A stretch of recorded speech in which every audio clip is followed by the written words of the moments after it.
habla sobre 14 síndromes, sobre 12 síndromes, nosotros nos vamos a enfocar en 8. ¿Ya? En Chile hay 4 grandes síndromes, pero nos vamos a enfocar en 8. ¿Ya? Y vamos a ver también cómo se aborda desde la kinesiología. Esta clase va a ser bien breve porque igual tengo que hacer, y yo sé que también están cansados. Lo que quede pendiente, así como la cápsula que ya les subí, que si se quedan callados vamos a seguir hablando, a los que llegaron tarde. ¿Ya? Lo que quede pendiente lo voy a grabar como cápsula, que esta vez va a ser mucho más breve, porque la que les subí es de 1 hora 40, porque son las 2 clases que he perdido. Para que lo revisen ahí, ¿ya? La prueba claramente no la vamos a realizar la próxima semana, porque estamos muy encima, ¿ya? Pero ahí la vamos a recalendarizar para que estén más libres y no tengan tantas cosas, porque tengo entendido que la próxima semana está lleno de evaluación y de todo. Así que la idea es que estudien con calma y que no estén estudiando todo a última hora. ¿Ya? Eso, la idea de esta clase es que de aquí se vayan entendiendo no solo qué son, sino que también cómo van a impactar en la funcionalidad y cómo podemos intervenir para prevenir estos síndromes geriátricos en la población mayor. ¿Ya? Cuando hablamos de síndromes geriátricos nos vamos a referir a enfermedades aisladas, no situaciones clínicas complejas, que van a aparecer por múltiples causas, ya son multifactoriales. Son bien frecuentes en personas mayores y van a afectar directamente la autonomía de estas. ¿Ya? Por eso que también se consideran marcadores intrínsecos de fragilidad. Más adelante vamos a ver que fragilidad también es considerada un síndrome geriátrico. ¿Ya? Mientras más temprano nos vayamos a detectar estos síndromes, más posibilidades vamos a tener de frenar el deterioro funcional progresivo que tiene que producir. ¿Ya? Él dice que los síndromes geriátricos son cuadros clínicos de naturaleza multifactorial, como dije anteriormente, que afectan la funcionalidad y la calidad de vida, ¿ya? Y la detección temprana y el manejo adecuado de estos síndromes de parte de un equipo multidisciplinario va a ser crucial para mejorar la calidad de vida y la autonomía de los adultos mayores o personas mayores. ¿Ya? ¿Cuáles van a ser los objetivos de la clase? Que comprendan los principales síndromes geriátricos presentes en la población chilena y la relevancia clínica de estos, identificando su impacto sobre la funcionalidad y el rol del kinesiólogo en su evaluación, prevención y manejo, sobre todo en la prevención. ¿Ya?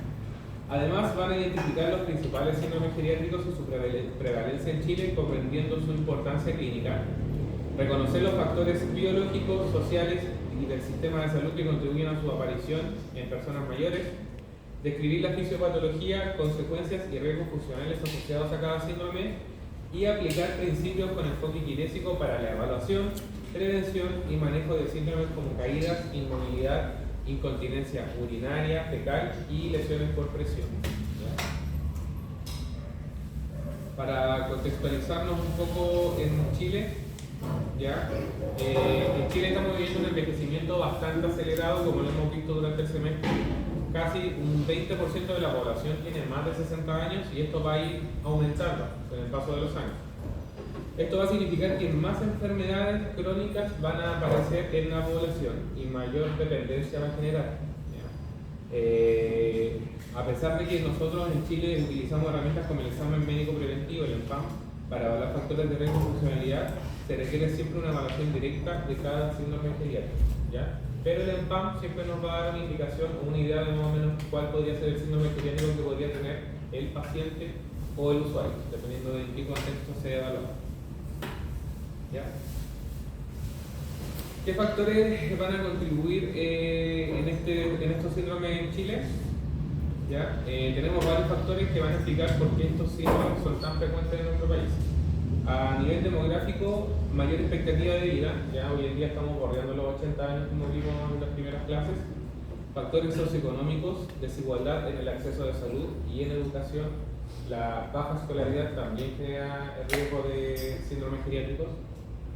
Y la desigualdad de salud que se lleva viendo ya desde años, a pesar de que hoy en día FONASA es universal y todas las personas mayores sobre 60 años, aunque sean FONASA A, B, C o D, que requieran de hospitalización o atención en hospital, se atiende gratis. ¿Ya? Antiguamente los C y D igual tenían un copago, pero hoy en día C y D no pagan nada, ya todo es gratuito.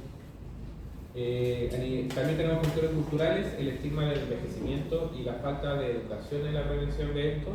Y en cuanto al sistema de salud, el enfoque reactivo frente al preventivo. ¿Qué quiere decir? Que aún, a pesar de que en Chile, a diferencia de otros países, aunque no lo crean, en Estados Unidos no hay APS, allá uno va por algún dolor al hospital, le dan un paracetamol y lo mandan a la casa, no le hacen exámenes ni nada. Tiene que pedir primero hora y consulta.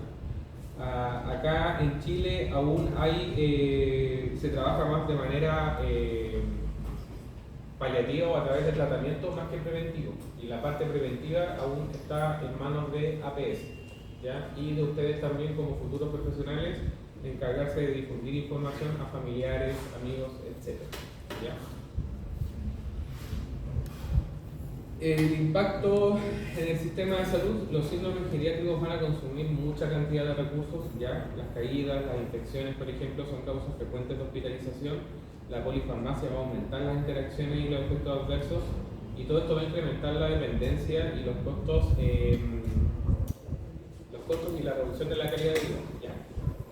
Ahí tenemos, por ejemplo, el aumento de la carga hospitalaria en los profesionales de salud, las caídas y las infecciones frecuentemente requieren hospitalización, lo que aumenta la demanda de servicios hospitalarios y por ende también, de manera directa, aumenta la carga laboral para los funcionarios. ¿Ya? Acá tengo entendido que no hay ningún hospital que vea que hay mayor cantidad de pacientes y que aumente la cantidad de funcionarios. ¿Ya? En el hospital, por ejemplo, hay una enfermera en cirugía encargada para 6 camas en la mañana y para 21 camas en la noche. Ella queda sola. Todos los jornadas se van y ella queda sola. Cualquier urgencia ella la tiene que atender. Lo mismo en los otros pisos. A diferencia de UCI o 6 que son pisos más críticos donde la atención es más personalizada. Lo mismo, kinesiólogos en cirugía hay jornada, no hay ninguno de turno. Por ende, cualquier urgencia de noche, nadie la puede socorrer a nivel de kinesio. Lo que es manejo de vía aérea, compresiones, en caso de un paro cardíaco, etc. Se llama UCI y tienen que subir de UCI, sobrecargando ese servicio. ¿Ya? Interacción medicamentosa, lo que habíamos hablado ayer, el uso de múltiples medicamentos para tratar varios síndromes puede llevar a interacciones farmacológicas y complicaciones, aumentando la necesidad de monitoreo y ajustes del tratamiento. ¿Ya? Dependencia y cuidados a menudo resultan en una mayor dependencia a estas personas de los servicios de cuidado a largo plazo, tanto en su propio hogar como en el proceso de institucionalización. En este caso sería lo de allá. Costos económicos, el tratamiento y manejo de los síndromes geriátricos van a generar altos costos económicos en el sistema de salud, incluyendo gastos médicos, ¿ya? Hospitalarios y de cuidados a largo plazo, que era lo que hablábamos ayer sobre los cuidadores. ¿Ya? Una vez que son dados de alta de su consulta aguda o de su hospitalización, la familia tiene que pasar a desembolsar dinero de su bolsillo para que tengan los cuidados necesarios, sus familiares. Y el impacto en la calidad de vida ya de estas personas, que va a llevar generalmente a la disminución de esta, afectando a su autovalencia, autonomía y bienestar general. ¿Ya? Por ende, es simple. Si no los abordamos bien, el deterioro funcional se acelera. ¿Ya? ¿Cuáles van a ser los síndromes geriátricos? Perdón. ¿Cuáles van a ser los síndromes geriátricos que les nombré? Primeramente, trastornos de la marcha. ¿Ya? Por ende, también tenemos caídas a raíz de trastornos de la marcha. Tenemos la inmovilidad o el síndrome de dismovilidad. Tenemos las lesiones por presión también, las LPP, que antiguamente se llamaban UPP, ¿ya? O comúnmente se les llama escaras. Tenemos también la incontinencia tanto urinaria como fecal, ¿ya?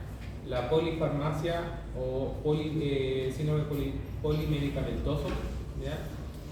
También tenemos el deterioro cognitivo, a donde entran las demencias o de síndromes confusionales, la fragilidad también como tal y desnutrición en las personas mayores y por último el insomnio, ¿ya? El trastorno o trastornos del sueño. Estos los vamos a ir revisando uno por uno, pero como les dije la clase va a ser más breve y los que queden pendientes se los voy a grabar para que los revisen con calma. De esos, ¿cuáles ustedes creen que es el más prevalente?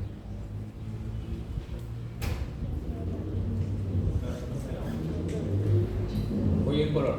¿Quién cree que el trastorno de la marcha es el más prevalente? Ahí hay uno. Bien, me gusta que se ríe. Caídas.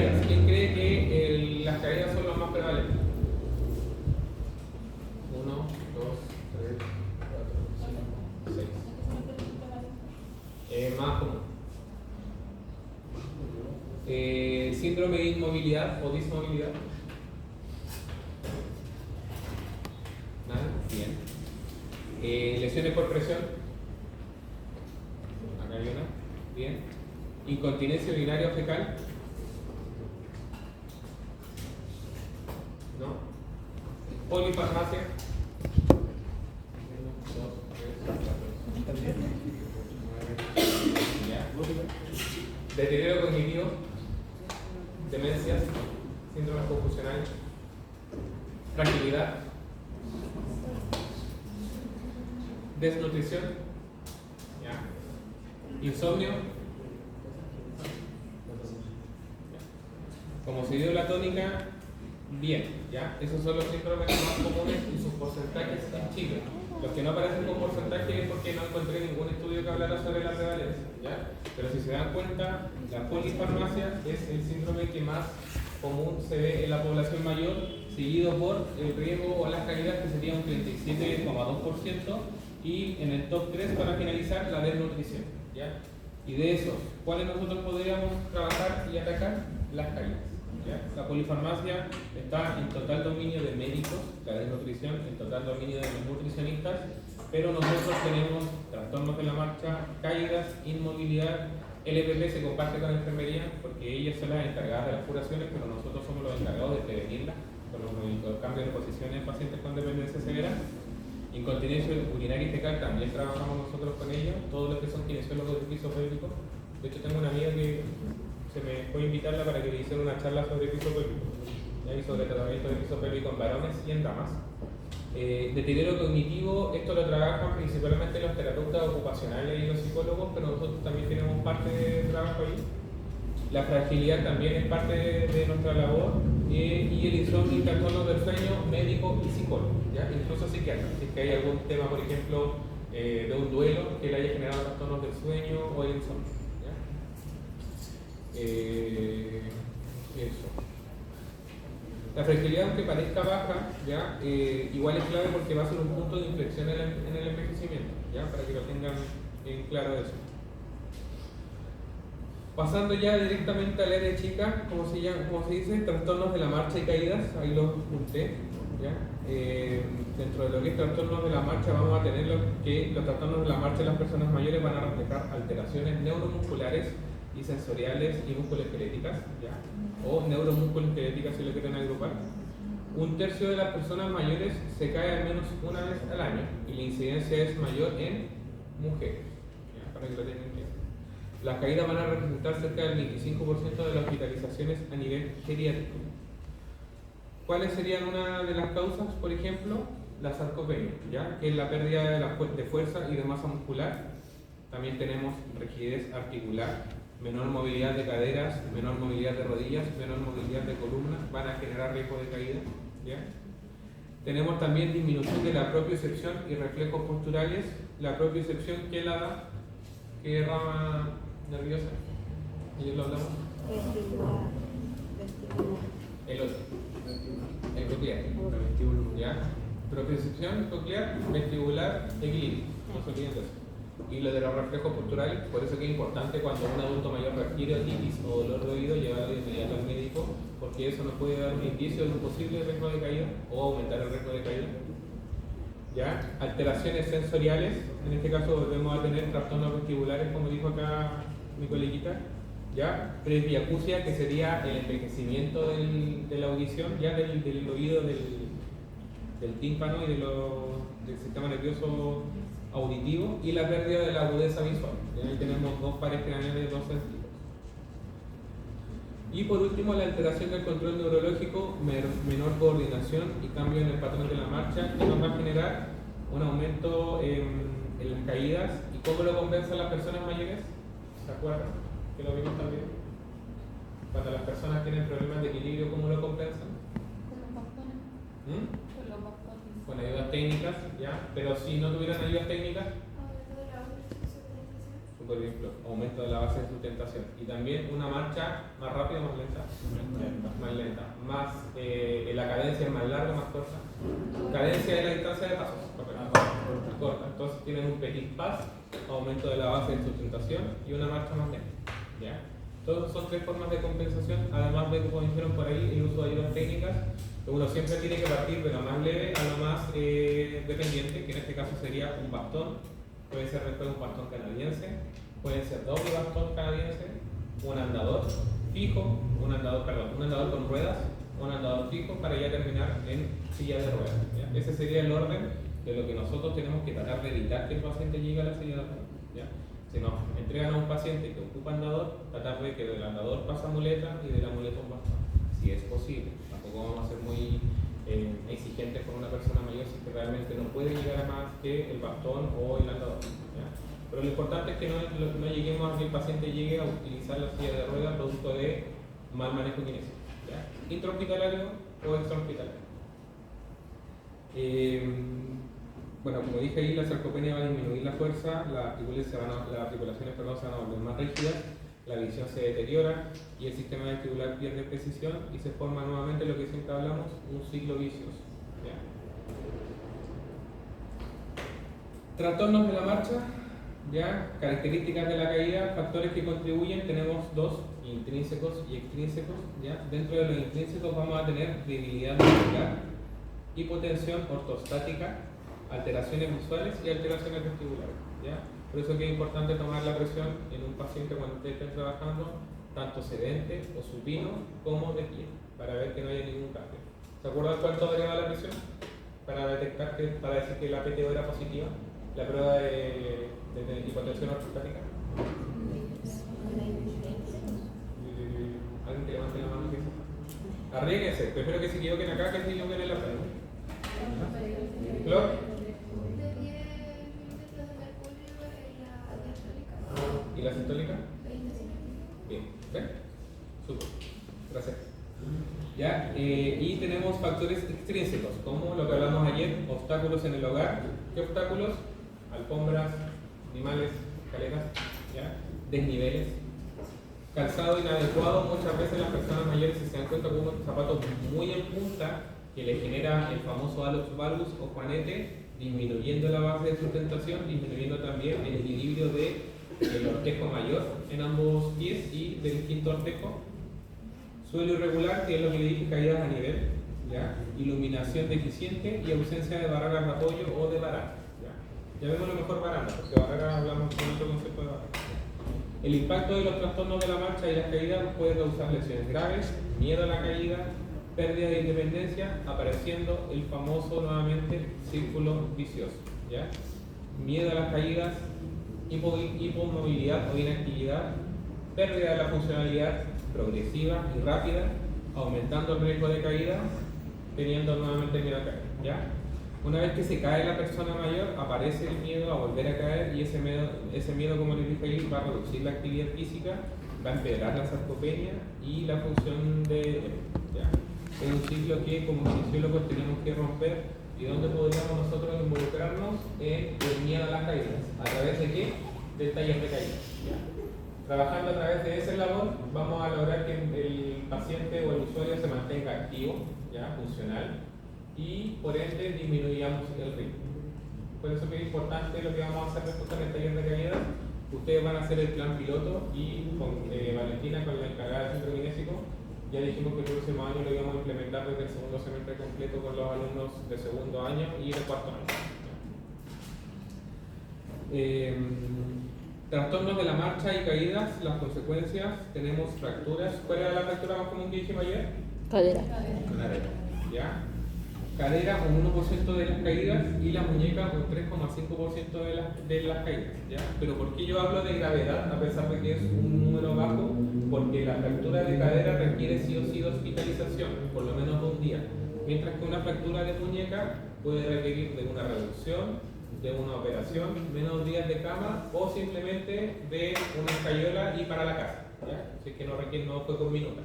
Las con minutas y las piroides son las más peligrosas. Pero la fractura de cadera sí requiere de hospitalización, de observación y ver cómo se comporta el paciente. Por eso que aún así, a pesar de que es un porcentaje bajo de fracturas producto de caídas, es una de las más peligrosas. ¿Ya? Y también tenemos las luxaciones o luxofracturas.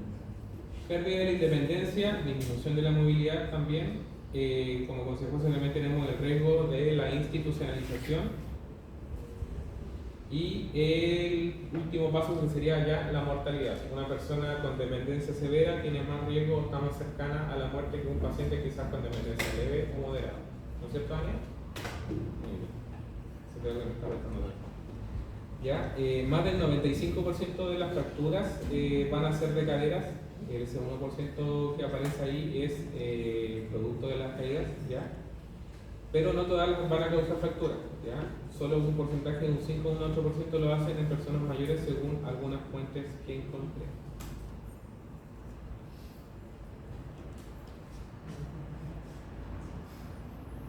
Manejo kinésico o enfoque kinésico, ¿ya? Nosotros, ¿qué tenemos para evaluar? La escala o diferentes test. Ya en este caso ayer les nombré la escala de Tinetti, pero también tenemos el Time Up and Go y el equilibrio unipodal para valorar el riesgo de caídas, ¿ya? Análisis del patrón de marcha y equilibrio, y esto es súper importante que lo recuerden, sobre todo si llegan conmigo a prácticas, y es algo que todavía les cuesta a los niños de cuarto. Se enfocan en trabajar en la deambulación, se enfocan en aumentar fuerza muscular, pero no se dan cuenta que el paciente está caminando con una rotación externa muy notoria, con una base de sustentación disminuida o con alguna alteración de las fases de la marcha. Entonces es importante que desde ya que están viendo que biomecánica, si no me equivoco, tuvieron marcha, empiecen a evaluar la marcha de todas las personas que tengan alrededor y se van a dar cuenta de todos los trastornos que existen de la marcha en la población, tanto de su grupo etario como en personas mayores, ¿ya? Así que tienen que empezar a trabajar el ojo clínico.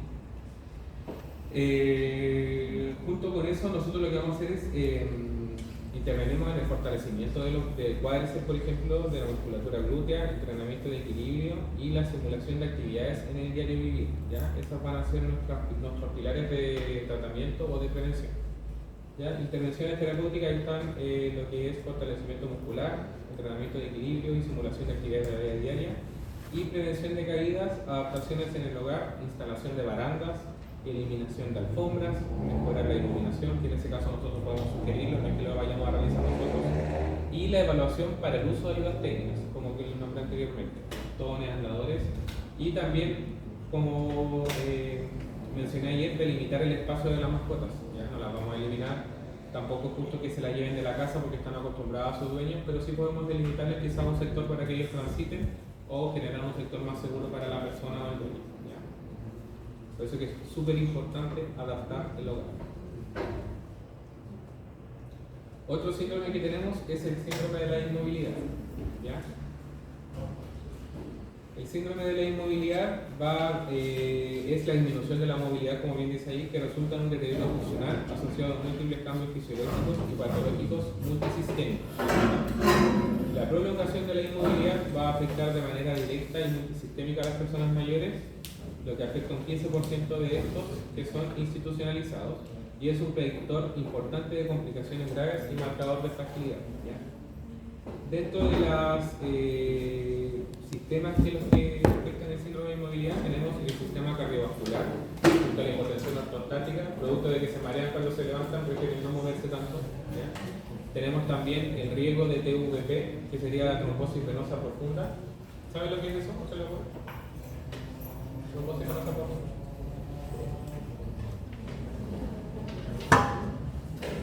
¿Lo han escuchado? ¿Algún familiar ha tenido una TVP, una trombosis? ¿Ya?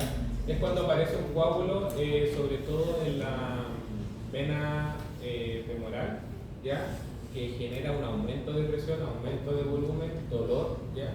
Y cuando ese coágulo se rompe, viaja por el torrente sanguíneo, se aloja en el corazón, genera un TEP, un tromboembólico pulmonar, ¿ya? Por eso es importante tener cuidado de los signos y los síntomas clínicos de una TVP en un paciente mayor, y de qué manera nosotros lo podemos prevenir con el movimiento. Pero a pesar de todo eso, si el paciente tiene trastornos de coagulación, no hay caso con que nosotros lo mandemos a correr la maratón, igual puede generar una TVP, así que ahí también requiere de manejo farmacológico con tratamiento anticoagulante o TAC.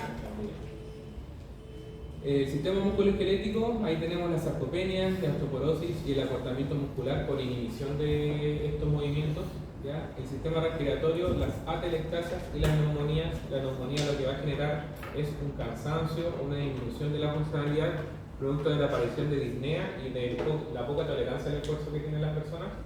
Y por ende, al estar con un patrón también respiratorio superficial, va a generar atelectasia porque no van a estar todos los niveles funcionando de manera correcta, generando un colapso de estos. ¿Ya? A nivel del sistema digestivo y genitourinario, estreñimientos, cálculos urinarios e infecciones. ¿Ya? Otro de los sistemas que influyen en el síndrome de la inmovilidad sería el neurológico en cuanto a la depresión y deterioro cognitivo, y el tegumentario. ¿Ya? Ahí sería la aparición de las LPP. Por eso el síndrome de la inmovilidad influye directamente en esos sistemas. Recordar también que la inmovilidad es más que estar postrado en cama o acostado en cama, sino que va a ser un proceso multisistémico, como vieron ahí. Enfoque kinésico de esto: movilización temprana. ¿Ya? En pacientes postrados, comenzar con cambios musculares y movilización pasiva para prevenir contracturas, ¿ya? O acortamientos musculares. Sedestación progresiva al borde cama para mejorar el control de tronco, ya que es importante en los pacientes que mantengan el control de tronco. Por eso que no es muy bueno solamente dejarlos sedente o Fowler en cama, sino que también sedente borde cama, para que a través de quizás en primera instancia 3 apoyos que se afirmen de la cama puedan controlar el tronco y de ahí de manera progresiva irles quitando los apoyos. ¿Ya? Fortalecimiento gradual, ejercicios activos asistidos en extremidades superiores e inferiores, uso de bandas elásticas o las TheraBand, ¿ya? La resistencia progresiva en miembros inferiores, o si es que ya son pacientes más entrenados pueden ocupar mancuernas igual, pero en primera instancia lo que son TheraBand son bien recibidas y bien aceptadas por los pacientes mayores. Entrenamiento funcional, práctica de transferencias de cama a silla, ya que se levanten, que sepan cómo transferirse de la cama a la silla, o incluso si son usuarios de silla de ruedas, que sepan cómo trasladarse desde la cama a la silla de ruedas. ¿Ya? Trabajo de equilibrio para progresar a la bipedestación y a la marcha asistida. Todo eso se puede realizar en una semana de un paciente está hospitalizado. Prevención de las complicaciones, ¿ya? Realizar ejercicios respiratorios para prevenir atelectasias, y movilización continua para reducir el riesgo de trombosis venosa profunda, lo que habíamos nombrado previamente. Y por último, reintegración social. ¿Ya? Trabajamos habilidades funcionales para subir escaleras, desplazarse en diferentes superficies y así puedan realizar todas sus labores en su hogar. ¿Ya? El kinesiólogo es central o va a ser central en prevenir las complicaciones del síndrome de la inmovilidad o hipomovilidad, o dismovilidad también, como leí por ahí en algunos lados. Siguiendo con los síndromes, tenemos lo que es la incontinencia urinaria e incontinencia fecal. ¿Ya? La incontinencia urinaria es muy prevalente y está subdiagnosticada porque aún está estigmatizada en nuestra sociedad. ¿Ya? No todas las personas mayores van a querer admitir que no tienen control de su esfínter. Por eso que está mal diagnosticado, y muchas veces los médicos les preguntan si han tenido fugas y dicen no. ¿Ya? Pero en realidad su ropa interior está con manchas, ya la mojan, o tienen accidentes de trayectoria. Y la incontinencia fecal es menos común, pero tiene un impacto igual grande en la calidad de vida de las personas. Dentro de lo que es o que podemos hablar de incontinencia urinaria e incontinencia fecal, tenemos que la incontinencia urinaria tiene una prevalencia de hasta el 35% de las personas mayores, siendo mayores la gente de mayor a 65 años, con mayor incidencia en, nuevamente, mujeres, lamentablemente. La incontinencia fecal es menos frecuente, afecta entre un 3 a un 10% de la población de personas mayores, con un impacto, sin embargo, con un impacto significativo en la calidad de vida. Y frecuentemente también subdiagnosticado por el estigma social. ¿Qué es lo que es la incontinencia urinaria? Es la pérdida del control de la vejiga, la pérdida del control de la función vesical, que es un problema frecuente y que a menudo da vergüenza. Y la incontinencia fecal, pérdida del control de las evacuaciones, que tienen como resultado el paso involuntario de las heces por el recto. Fisiopatología, ya, primero de la incontinencia urinaria tenemos debilidad del piso pélvico, especialmente en mujeres, producto de falta de fortalecimiento o de algún, sobre todo por ejemplo mujeres multíparas que hayan tenido muchos partos de manera natural en su vida, tienen una debilidad del piso pélvico. Por eso que hoy en día las mujeres jóvenes o las mujeres que aún se encuentran en edad fértil, el ginecólogo, una vez que dan a luz, sobre todo por parto natural, después las envían al kinesiólogo o la kinesióloga para piso pélvico para fortalecimiento de esto. ¿Ya? Esto va a generar una hiperactividad del músculo detrusor, que es el que causa la incontinencia urinaria y que causa la incontinencia urinaria de tipo urgente, ¿ya?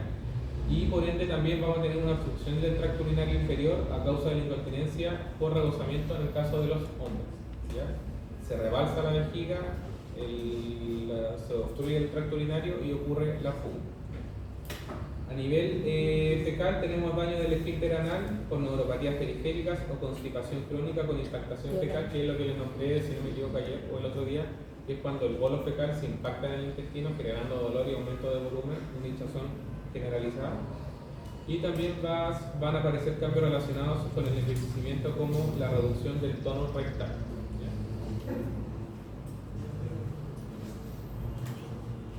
Clasificación y factores de riesgo, ya tenemos incontinencia urinaria transitoria e incontinencia urinaria permanente, ¿ya? La incontinencia urinaria transitoria está asociada a infecciones ya del tracto urinario, al uso de fármacos como por ejemplo los hipotensores o los diuréticos para regular la presión, y descompensaciones metabólicas como por ejemplo la diabetes, que es lo más común. Y también tenemos la insuficiencia, o sea, la incontinencia urinaria, permanente, ¿ya? Dentro de esas que tenemos 4 subclasificaciones. De esfuerzo, que son escapes de orina o fugas de orina, o heces al toser o hacer esfuerzo. De urgencia, que es por hiperactividad del músculo detrusor. Por rebosamiento, que es el vaciamiento incompleto de la vejiga, por eso que es importante que las personas mayores digan o refieran que sienten que no se logra vaciar la vejiga ya completamente. Y funcional por limitaciones físicas o cognitivas para llegar al baño. Las personas que tienen demencia del tipo Alzheimer muchas veces en su hogar se olvidan de dónde está el baño, no alcanzan a llegar y se orinan. No sé si ustedes tuvieron la oportunidad de ver la película Still Alice, que es una profesora que le da una demencia temprana, y hay una escena donde ella tiene ganas de ir al baño y se ve como ella ve muchas puertas, se olvida cuál es, la cámara gira alrededor de ella y después se enfoca en sus pantalones donde ella se empieza a orinar, ¿ya?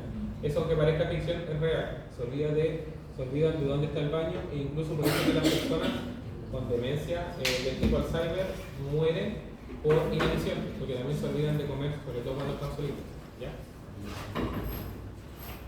Factores de riesgo, cirugías previas, una iatrogenia, lo operaron por ejemplo de una hernia umbilical, lo operaron de algún otro tipo de cirugía a nivel de abdomen agudo y le pasaron a llevar alguna raíz nerviosa que le generó la incontinencia urinaria o incontinencia fecal.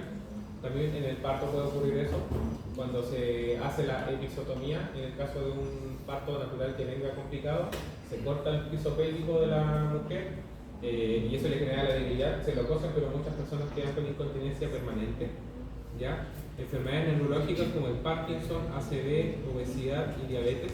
Ahí me equivoco, puse diabetes como neurológico. Eso sería neurológico, Parkinson y ACV, y después acá debería decir enfermedades metabólicas, obesidad y diabetes, ¿ya? ¿Cuál es el enfoque kinésico o cuál es nuestra labor acá con los pacientes con incontinencia? Ejercicios del piso pélvico o ejercicios de Kegel, ¿ya? Identificar correctamente los músculos a contraer y la progresión de las contracciones rápidas y sostenidas para mejorar la resistencia. Estas son unas esferas que se introducen a través del canal urinario, ¿ya? En donde la mujer tiene que apretar las esferitas para generar el fortalecimiento del piso pélvico. También se puede generar fortalecimiento del piso pélvico con un EMS o TENS a distancia. Se coloca un electroestimulador a nivel del tibial posterior y eso va a generar un fortalecimiento de manera distante del piso pélvico, ¿ya? Eso se hace en el poli de piso pélvico en la APS o en el hospital. Tenemos terapia de biorretroalimentación, uso de dispositivos para guiar y mejorar la contracción del piso pélvico, ¿ya? Fortalecimiento en general, mejorar el control del tronco y la postura para reducir la presión intraabdominal y que no requieran de tantas veces ir al baño o que la vejiga no tenga el suficiente espacio para contener la orina. Crear un horario miccional para entrenar la vejiga y retener volúmenes progresivamente mayores. Decir a los pacientes todos los días, aunque no tenga ganas, a las 8 de la mañana vaya al baño, a las 12 del día vaya al baño, y así generarles un horario para que también la vejiga se acostumbre. Y sobre todo, el pilar fundamental de la kinesiología, la educación. Educar al paciente, enseñar posturas adecuadas durante la micción, porque el hecho de que uno orine de manera acertada también evita que comprime la uretra y evita que salga toda la orina. Y recomendar modificaciones en el ambiente para facilitar el acceso al baño, que el baño no quede muy lejos de la habitación. El pilar del entrenamiento del piso pélvico va a ser principalmente esto: el ejercicio de Kegel y la educación, para que lo tengan claro. LPP, acá igual van a aparecer imágenes un poco más sensibles, así que les pido respeto por eso. Las lesiones por presión son causadas por presión prolongada que interrumpe la irrigación sanguínea, afectando al tejido cutáneo y subcutáneo, sobre todo en puntos de prominencia ósea. ¿Ya?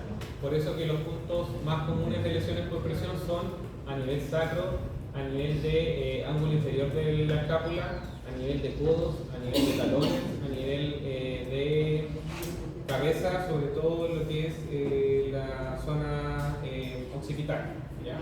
Entre otros, pero esos son los más comunes que aparecen. Factores de riesgo: nuevamente tenemos la inmovilidad, la desnutrición, la incontinencia y la hospitalización por tiempo prolongado.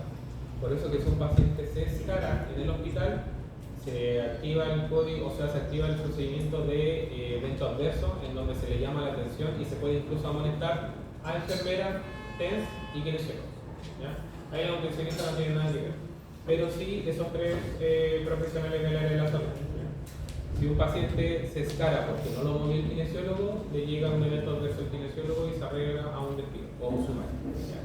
Por eso que cuando ingresa el paciente al piso donde ustedes estén, siempre tienen que valorar y evaluar el estado de la piel, ver el riesgo de que genere lesiones por presión y comenzar a trabajar directamente con los cambios de posición. ¿Ya? Las úlceras por presión o las LPP, perdón, van a aparecer con la presión mantenida en más de 2 horas, ¿ya? O 120 minutos. La inmovilidad, la humedad y la desnutrición y edad avanzada van a ser uno de los factores de riesgo de aparición de esto.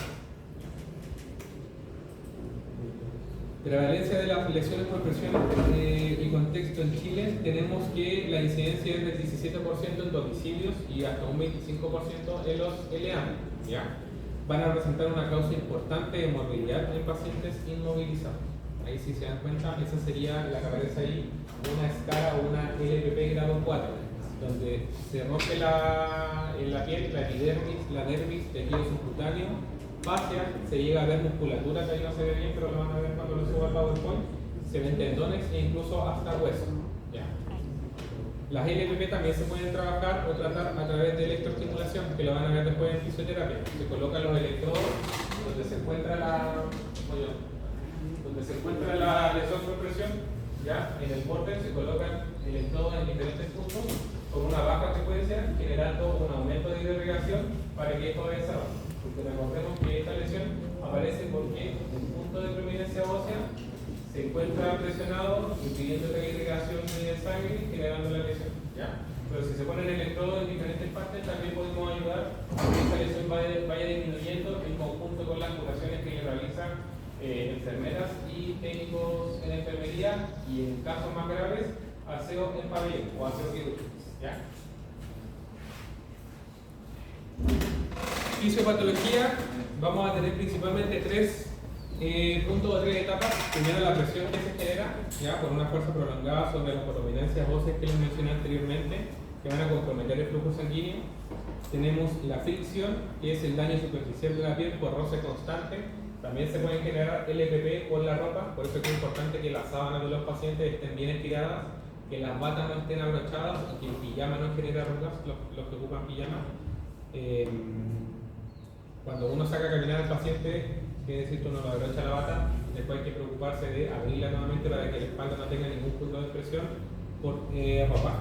¿Ya? Pinzamiento vascular, oclusión de vasos pequeños que van a llevar a la necrosis, que ya es la muerte del tejido.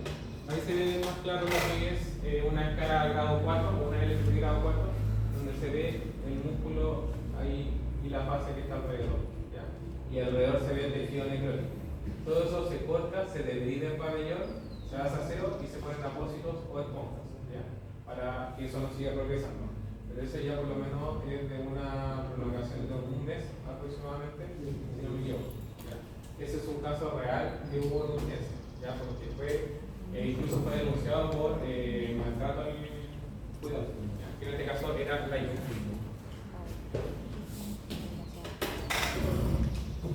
¿Cómo vamos a medir o cómo vamos a cuantificar las lesiones por presión o de riesgo? A través de dos escalas. Tenemos la escala de Braden y tenemos la escala de Norton. ¿Ya? La escala de Braden evalúa el riesgo de NLPP en función de 6 categorías principales. Cada una va a tener una puntuación de 1 a 4 puntos, excepto la fricción que es de 1 a 3 puntos. Y el puntaje total va a variar de 6 a 23, siendo un puntaje más bajo indicativo de mayor riesgo. ¿Ya? A menor puntaje, mayor riesgo.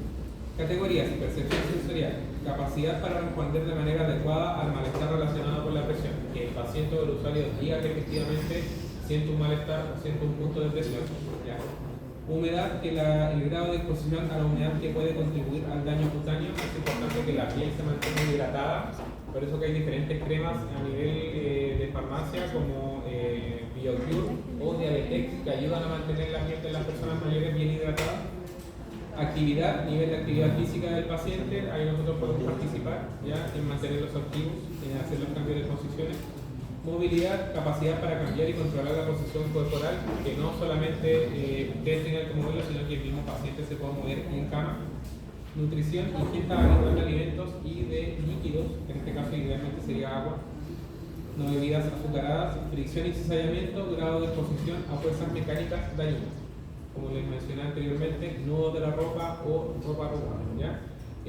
Interpretación sería riesgo leve de 15 a 16 puntos en menores de 75 años, de 15 a 18 puntos en mayor o igual a personas de 75 años. Riesgo moderado cuando obtienen de 13 a 14 puntos y riesgo alto cuando ya la persona, según la categorización, tiene menos de 12 puntos. ¿Ya? Ahí tenemos la escala de Braden más detallada. Y después van a ver esta que es más interactiva porque tiene dibujitos. ¿Ya? No se ve muy bien, pero cuando revisen el PowerPoint la van a ver con mayor claridad. ¿Ya? Y por consiguiente, y por último, tenemos la escala de Norton, ¿ya? Que va a medir el riesgo de aparición de úlceras a partir de 5 criterios. La escala de Braden son 6 criterios, esta evalúa 5 criterios: estado físico general, estado mental, actividad, movilidad e incontinencia. ¿Ya? El uso es breve y es ideal para entornos con limitación en tiempos o recursos. Por ejemplo, que ustedes tengan poco tiempo para evaluar al paciente, ocupen la escala de Norton. Si tienen más tiempo, ocupen la escala de Braden. Interpretación, como se ve ahí, de 16 a 20 puntos sin riesgo, de 14 a 15 puntos riesgo leve, de 12 a 13 puntos riesgo moderado y menor a 12 puntos riesgo alto. Igual que el anterior, menor a 12 puntos riesgo alto, el anterior era igual que igual. Ahí está la escala de Norton, como se ve en las fichas o en los ingresos: el estado general, estado mental, actividad, movilidad, incontinencia y la categorización de cada uno: bueno, débil, malo, muy malo y todo lo que aparece ahí. Enfoque kinésico, prevención. ¿Ya? Cambios posturales cada 2 horas de pacientes postrados, ahí debería decir dependencia severa. Uso de colchones antiescara y superficie de soporte, lo que les dije: cuando ustedes vayan a ver un paciente, es importante que vean si el colchón antiescara está funcionando, muchas veces se desconecta. Mejorar la circulación, realizar movilización activa y pasiva para estimular el flujo sanguíneo o el uso de fisioterapia o elementos físicos de kinesiología. Educación y soporte, entrenar a cuidadores en el manejo adecuado de pacientes y supervisar el cuidado de la piel, higiene. Ustedes también como kinesiólogos o futuros kinesiólogos pueden trabajar en APS, en los talleres de entrenamiento o educación a cuidadores. ¿Ya? Tengo una amiga que trabaja en Vitacura, en la municipalidad de Vitacura, y ella está encargada del programa, es la jefa del programa de educación y entrenamiento a cuidadores. Entonces ella tiene a cargo otros kinesiólogos que van citando a talleres a cuidadores y de esa manera van controlando a los pacientes que tienen movilidad reducida y que requieren de atención domiciliaria, que la misma municipalidad de Vitacura le envía a cuidadores. ¿Ya? Con un costo de por medio, pero la municipalidad se encarga de eso.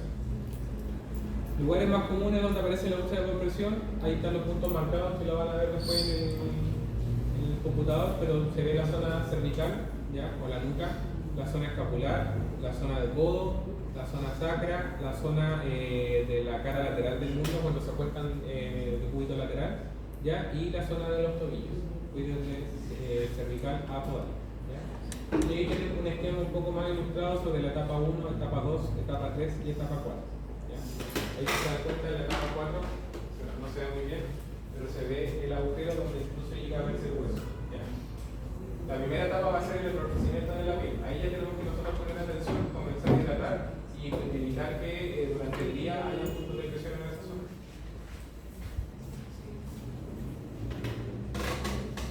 estadios de las lesiones por presión: categoría 1, eritema no blanqueable, ¿ya? Categoría 2, úlcera de espesor parcial, o en este caso acá debería decir lesión de espesor parcial. El año pasado se cambió el término de úlcera por presión a lesiones por presión, ¿ya? Categoría 3, pérdida total del grosor de la piel. Acá lo que yo les decía, que desaparece epidermis, dermis y tejido subcutáneo, o hipodermis como le llaman algunos. Y en la categoría 4, cuando hay pérdida total del espesor de los tejidos y aparición de lo que es tendones y hueso. Y eso, lo que les voy a grabar va a ser deterioro cognitivo y demencia y la polifarmacia, ¿ya? Por si acaso. Vamos a ver de inmediato los grupos y los temas, así que se van acercando. Necesito saber cuál va a ser el grupo de 3.